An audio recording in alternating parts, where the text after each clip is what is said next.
السلام عليكم. قرحدي بابا يقول عضية انت نسلاها ميل قرح بدنتك.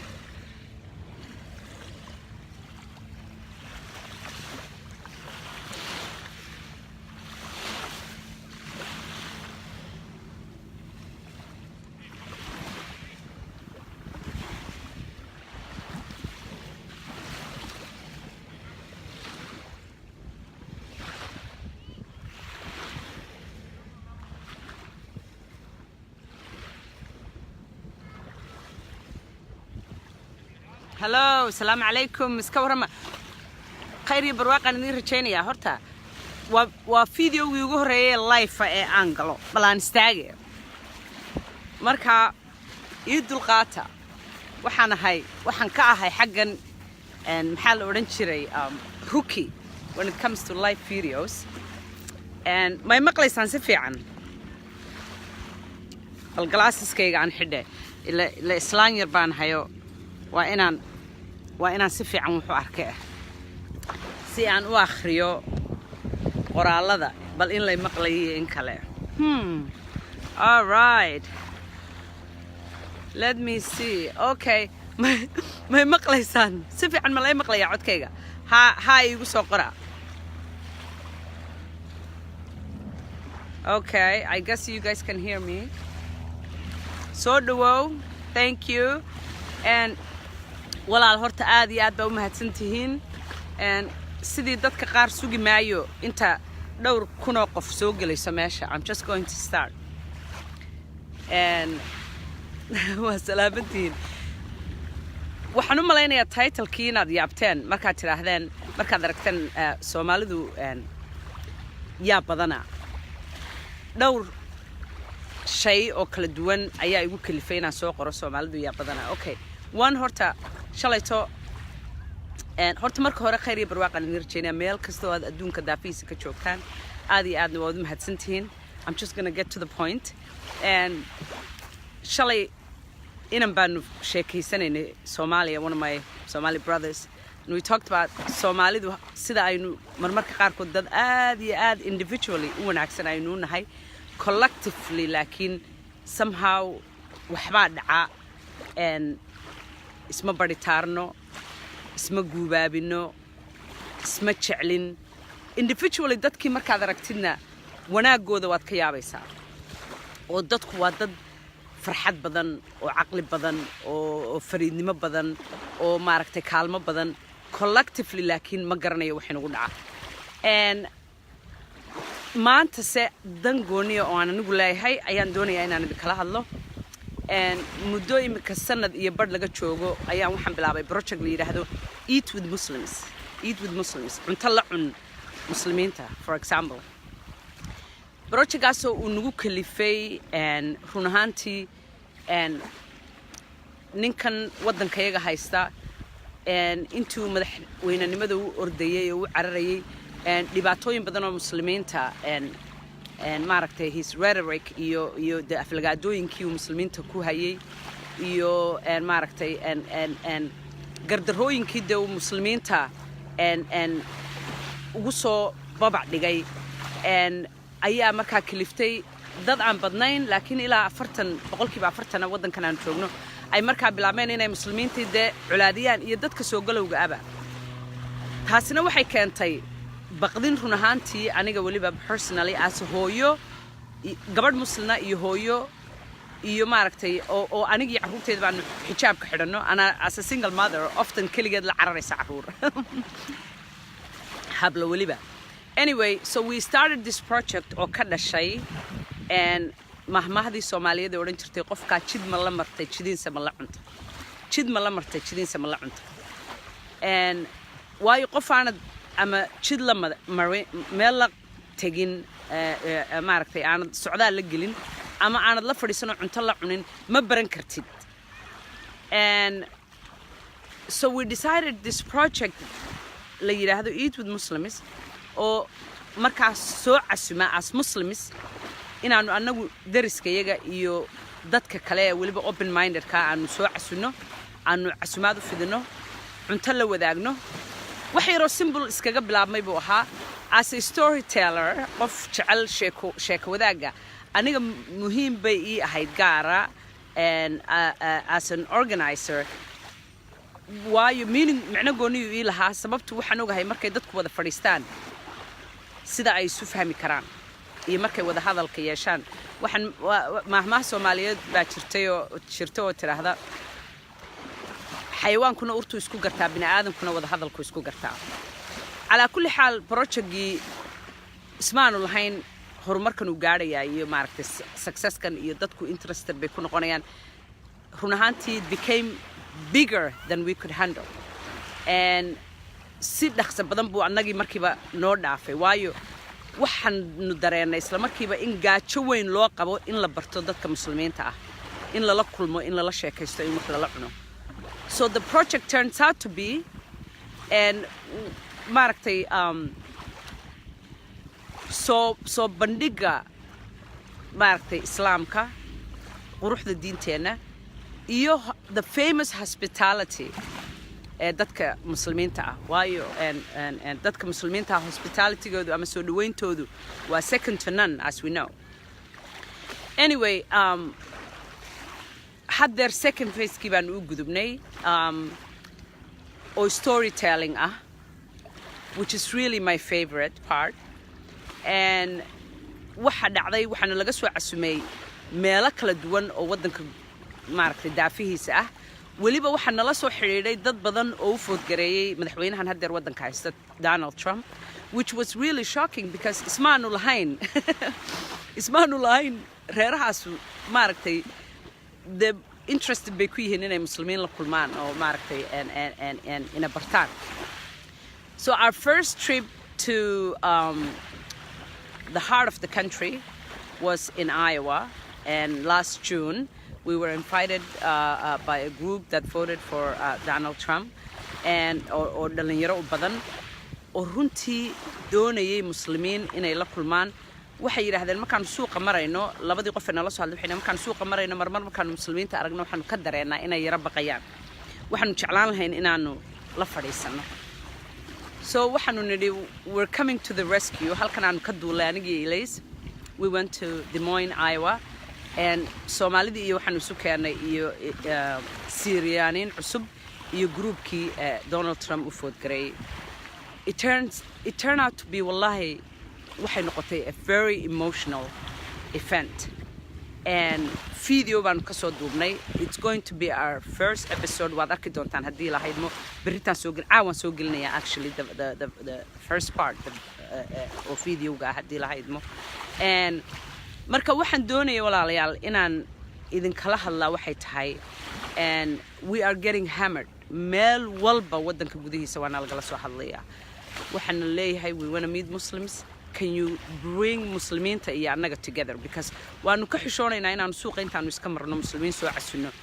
and why we don't know dadku inay rabaan inay la hadlaan iyo in kale and arrintaas oo aad nooga farxisay run ahaantii laakiin de far kaliya fool ma dhaqdo waan murugawdaa marmarka qaarkood because waxaan sameeyaa marmarka qaarkood Facebook page-kayga aan idin kala hadlayo baan soo geliyaa waxyaabo project ku saabsan qoraalana laga qoray interviewna laga qaaday marmarka qaarkood xataa cidima share garayso and comments xataa looguma qoro weligay ismaan lahayn nacnacdan anigu soo qoro ee personalka waxba danka ma lihi haddii dadku support garayaan iyo haddii kale waayo it's a personal thing laakiin waxa aad danta guud u sameynaysid aad u qabanaysid it's very important in lagula baritaaro oo lagula maaragtay and taageero marka wax walibana gurigaagay marka hore ka bilaab wanaag kasto aad sameynayso iyo khayraad kasto aad sameynayso iyo xumaan kasto aad sameynayso gurigaagay ka bilaabantaa this particular project is for all of us Muslimin oo dhan hase yeeshee anigiyo Elise and Chengali Bawadna Elise went to law school I'm a filmmaker and a storyteller we complement each other very well gabadha yare law school ki hadda dhamaysay she's willing to put everything aside just because waxay aragtay the importance wanaaga uu leeyahay projectani waxaana lagala soo hadlaa tuulooyin aan cidiba joogin one single Muslim aanu joogin oo lagu yiraahdaa we're willing to pay for the tickets, can you bring Muslims? We want to meet Muslims. Shalayto waxay igu darayd gabadh caddaan oo friends nahay oo often markaanu sheekaysano projectna nala taageerta waxay ka timi gobolkan la yiraahdo Phoenix Arizona Phoenix to be exact magaalada waxay hadii jeer ka hadashaa how waalidkeed aabaheed iyo hooyadeedba ay dad racist u yihiin oo aan jeclayn soo galowga dadka ah iyo madowga iyo muslimiinta and waxay tiri shalayto iyadoo yaaban bay la soo waxay tiri Fadxiya hooyada iyo aabahay waxaan ka kari waayay dadka madow iyo dadka Hispanic ah ee walaalaheena dariskeena ah inay xiriir la yeeshaan ma arki karaan markaan idinka sheekeeyina qoftii muslimiinta nabcayd waxay tiri I can't wait to meet Muslims. Can you bring them? Can we host them here in Phoenix?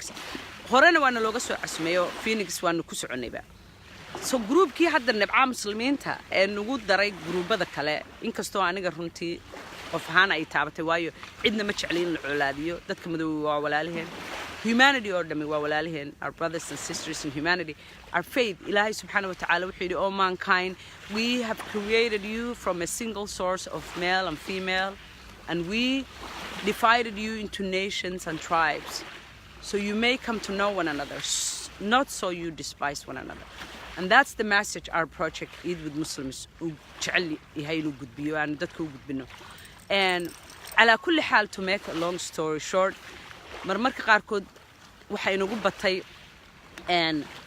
kulligii waxaan malayn waad fahanteen intii aan aqriyay Arabi kuma garanay waxaanu idin ka sameeynay Quraanka oo mankind bini aadana waxaanu idin ka sameeynay hooyo iyo aabe kaliya oo kaligood ah waxaanuna idin ka dhignay qabiilo iyo wadamo si aad isu barataan laakiin ma aha idin maanu sameyn si aad isu nabcaataan and that's the message we always fariinta aan jecelahay inaan gudbinaana waa taa and khayraadku waa wax fara badan noocyo badan buu leeyahay ma aha kaliya markuu qofku sii dhimanayo ama marka dadku dhibaato weyn la kulanto inaynu guilty dareeno oo wax ku darsano dhinac walba waa laynooga baahan yahay taageerada inaynu ka bixino hadday tahay inaynu diinteena ku bixino inaynu dhaqankeena ku bixino inaynu dadka baahan ee dhibaataysan ku bixino it's very important we have to go out of our way and I have to tell you wallahi ilaahay bay igaga sareeyaa shilin kasta oo aad ku bixiso wanaag iyo baritaan waliga meel kale ka dooni maysid intaanad bixinba markaad hindisaha gelisaa tiraahdo wallahi I want to donate to that project isla markiiba meel kale ka helaysaa waliga imaan tabin muxuu ahaa irsaaqad aan ku bixiyay sadaqo wallahi waliga imaan tabin tii aan bixiyay mid ka badan baa mar walba soo gasha laakiin lately I have been very depressed because waxaan dareemay inaan cidina nala baritaaraynin projectki markaan hees yar iyo nacnac yar iyo wax yar iska soo galiyo people love it meel walba ka dhacdaa boqolaal kun baa daawada markaan waraysina laga qaaday projectkiyo loo hanweyn yahay qoraalana la ka qoray and you know wax projectki ku saabsan soo galino nobody even looks at it I don't understand why is that yaa mankaag baan u dhintay this is something inagoo dhan ah waxa nala soo hadlo dadna yiraahdaa cashadiina aanu nimid therefore markaanu next day waxaanu aragnay qof muslim oo meel kaligii lugeynaya and we've decided inaanu la sheekaysano because now we feel like inaanu more about Muslims and Islam naqaano I mean that is powerful walaalayaal that is powerful and waxaan nala soo hadlo qaar yiraahdaa projectkiina aanu nimi cashadiinii baanu nimi we've decided to read the Quran we've decided to read about Islam that is what Ilaahay subhanahu wa ta'ala wants us to do waliba reeraha kuweena reer galbeedka jooga we are not here it's not an accident that we're here it is not ma aha wax iska dhacay qadar iska dhacay inaynu halka nimi sabab baynu u nimi and waxa la inooga baahan yahay inaynu markaa model garayno muujino quruxdii diinteena dhaqankeena wanaagii Ilaahay subhanahu wa ta'ala inuu ku manaystay inaynu muujino ayaa la inoo ka baahan yahay ala kulli xaal waxaanu doonaynaa hadda we've decided because we want to create the project is moving not only from the food part it's becoming an actual show so the farkali fol ma dhaqdo these things take time inta and maaragtay de adduunka dhan la qasban inta meel walba lagala qabsanayo ee marka dad kale lacag ku bixinayaan marka hore it has to come from the grassroots level waliba community-gaaga waa inay ka timaadaa so I need today and ilaa 250 qof ama ka badan ba hadii la haydmo and oo walaal noo ballan qaada inay project nala badhitaaraan oo min $100 na siiyaan fiidihii baan soo gelinaynaa Kickstarter we created a Kickstarter video and rabno inaan ku raise gareyno $25,000 that's to cover 6 episodes of all the places you know in Houston Dallas San Francisco and Phoenix Arizona and Ben haderan ku socona Ben Oregon and Madison Wisconsin and xagee kala adigu 6 meelood baan hadeerto tagaynaa and we don't want to just do raashin kaliya we are feeding people anyway that's not big deal we want to hire a professional maaragtay film duube qof ah oo capture gareeya the stories that are coming from this maaragtay and project si marka ay sheekadu meel kasta uga dhacdo oo u inspire gareyso u guubaabiso muslimiin kale oo meel walba jooga for them to reach out marka dariskooda iyo maaragtay non-Muslims ka at the same time because hadeerba dadka ugu badan ee nala soo xiriiray yidhaahda I want to invite Muslims to my house waa dad aan muslimiin hayn and marka ala kulli xaal maanta waan idin soo dhigtay waan dhididayaa qorax xun baa haysa and waxna ka dhidid badnay dhididku waa irsaaqad baa la oran jiray talo irsaaqad istaghfirullah alxamdulillaah rabbil caalamiin anyway ala kulli xaal waxaan u baahanahay ilaa 250 qof amaba ka badan oo maanta noogu ballan qaada project-yaga inaad nala taageertaan I'm talking about dadka reer galbeedka jooga dadka masaakiinta ee Soomaaliya iyo Afrika jooga iyagiiba iska dhibaataysan maalin walba inaga caawimada inooga baahan waxba moodi meeno laakiin dadka aan project-gan u sameynay waa dadka reer galbeedka jooga we want marka kuwiina reer galbeedka jooga walaalayaal inaad nala badhitaartaan project-ga oo aad Kickstarter video-ga not only inaad wixii aad ku darsanaysaan ku darsataan but also walaalayaal and inaad gudbisaan so it can marketing si ugu noqdo meel kasta oo project uga dhaco waan idin soo bareeray maanta waxaan waxba dhowrsan maynay alla u dhagaxisoodaad meel oran jiray dadkan kor iyo hoos baa la hadashay iskaba aamusan ee waxbaba aan idin la qabanaynin maxay yihiin so we decided na maanta inaan intaan idin soo hor istaago live aniga waligay soo gelin aan afka furto aan idin idhaahdo hey we need your help we need your support hadhow baan fiidiyaha soo gelinaya waan idin kala xishooday inaan soo geliyo markii hore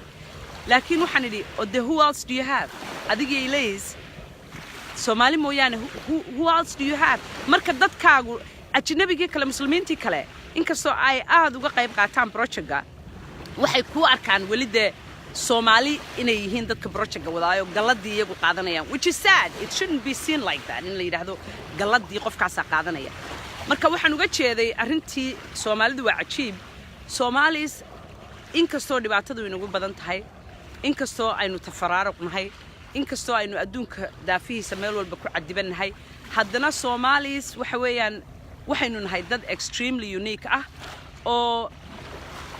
waxyaabo badan oo wanaagsan horseeday especially markay noqoto waxyaabaha diinteena ku saabsan Halima yaro kale is a good example Halima aadan I think inay ahayd Halimada yare modelka ah our beautiful little sister refuse garaysay to maaragtay inay swimming suit xidhato markii ay Minnesota u carartay markii dambena iyada runaway-ga ku maraysa xijaabka I mean we've opened so many amazing doors we are pioneers in so many ways and this project-gan laftiisu sidaan anigu ka fikiraya waxay tahay wallahi inuu noqdo project-gii xitaa isu keeni lahaa Palestine iyo Israel nabad dhexdooda ka dhalin lahaa that's how hindisahaygiyo hankaygu u marayo because waxa nala soo xiriiray dad kamid ahaa gruubadan hadii jeer ku taageera Israailiinta inay meel walba adduunka ka noqdaan oo ku noqdaan Israel si markaa iyagu waxay rumaysan yihiin Ciise uu dhaqso ugu yimaado adduunka peace iyo prosperity nabadgelyo iyo barwaaqo uu adduunka u keeno anyway waxay bilaabeen dad ka mid oo intay markaa Holy Landkii tageen Palestine iyo Israel tageen dhabta iyo xaqiiqada taala intay soo arkeen bay nala soo xidhiidheen waxay yiraahdeen wallahi markay hadlayaan ilaahay bay igaga sareeyay they can't even stop crying talking about this situation iyo dhibaatada ay soo arkeen oo haddeer leh we want to change that we don't want tax dollars kayagu ma rabno in lagu bixiyo and cuqubada iyo gardarrada iyo cadaadiska lagu hayo dadka Falastiiniinta and marka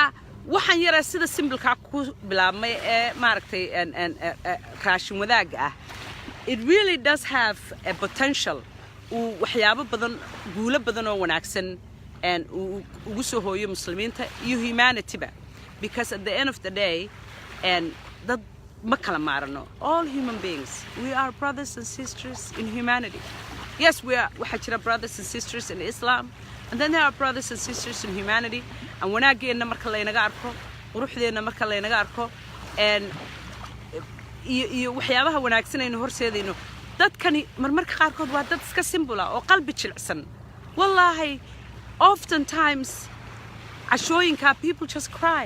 and can't believe that they missed out so much waxa qaar ba markaan aan uga sheekaynaan ku nidhaahno markay su'aalna weydiiyaan aan nahno we believe in Jesus Ciise waa nabigayagii annagaba and quraanku inta sidoo uga hadlay Ciise iyo nabiyadii kale iyo Maryam radiyallahu anha nabiyadii kale alayhi salaam way yaabaan way iska ooyaan nin baa iska ooyay wuxuu yiri how come I didn't know this you know how come I didn't know this how come aan ugu haystay muslimiintu inay cadowgayaga yihiin waaba walaalahaye we have more in common walaalayaal marka help us do this help us nagu baritaara projectgan iska emotional baan iska ahay I cry about everything forgive me marka walaalayaal fadlan project markaan soo geliyo baritaara nala soo haddaad inboxkayga ii soo gelisaan and inaad diyaar u tihiin I can even text you inboxkan idin soo dhigi karaa we can add you on our Facebook and say these are the people that supported the project we can include you in the credits of this project haddii la haydmo something that will last a lifetime far after aynu inagu adduunkan ka tagno wax qurux badan oo weli ka shaqeeya wanaagga isukeenka ummadda iyo wanaagga diinteena ayaad wax ku darsanaysaa therefore inagu markaynu waqtigeena inoo yimaadayno adduunka ka tagno wanaag badan oo inaga hadhaya ayuu ahaanaya haddii la haydmo marka fadlan walaalayaal I am begging you somebody's calling me why would people call you markaad life ku jirto that doesn't even make sense marka anyway fadlan waan soo gelinaya walaal inboxka fariin igu soo dira I want to personally talk to every single person qof kasta oo maaragtay doonaya inuu support gareeyo wallahi personally I will talk to you and we will give you credit we will because we're in this together this is wax kulligan aynu wada leenahay and marka maanta waa aniga idin soo bareeray hay khasaysiinina fadlan projectga meel kasta ka rida oo ila baritaara waa ka wax kale su'aala hadda balaan fadhiista waa badaalay if any one of you want to ask any questions I'm willing to take her. Hello. Okay. Sound like Josh, I do. I love the job you're doing. Fathiya, thank you, Walalo. Thank you, Abdurrahman Garar. Thank you. Somalia. What? No, please. No negativity halkan iyo dhibaato you know waxa we're talking about wax adduunka oo dhan isu keenaya humanity oo dhan wanaagoodan ka shaqeynaa adduunka Soomaaliya iyo Somaliland war naga tag you're out of your mind get out of here thank you what's the project walaalo intii hore soo daawo it's called Eat with Muslims page-kaygaad ka helaysaa hadhow baan soo gelinaya gacaliso let me see baritaarka af Soomaaliga ahaan macne baritaarka af Soomaaliga waxa weeyaan taageero like qof markuu meel korayo ee aad kor u taageerto si uu u koro that's what baritaar is Okay, what else? What else? What else? What's the topic? The topic is about it's about supporting a project called Eat with Muslims. You can find it on my Facebook page. I'm gonna go to Eat with Muslims Facebook. And well, please follow us. I normally don't like to ask people to follow us, but do follow us too on Facebook on our page. Are you coming also to Toronto? I would love to come to Toronto and have Eid with Muslims with my friend Ahmed Hussein haddii ilaahay idinka ka dhigo inshallah bismillahi kareem qof baa soo weydiiyay xagee lacagtu lagu soo diraa walaal lacagtu maaha qof loo dirayo it's the project, it's going to the project waa Kickstarter campaign kayaga and haddii ilaahay idmo marka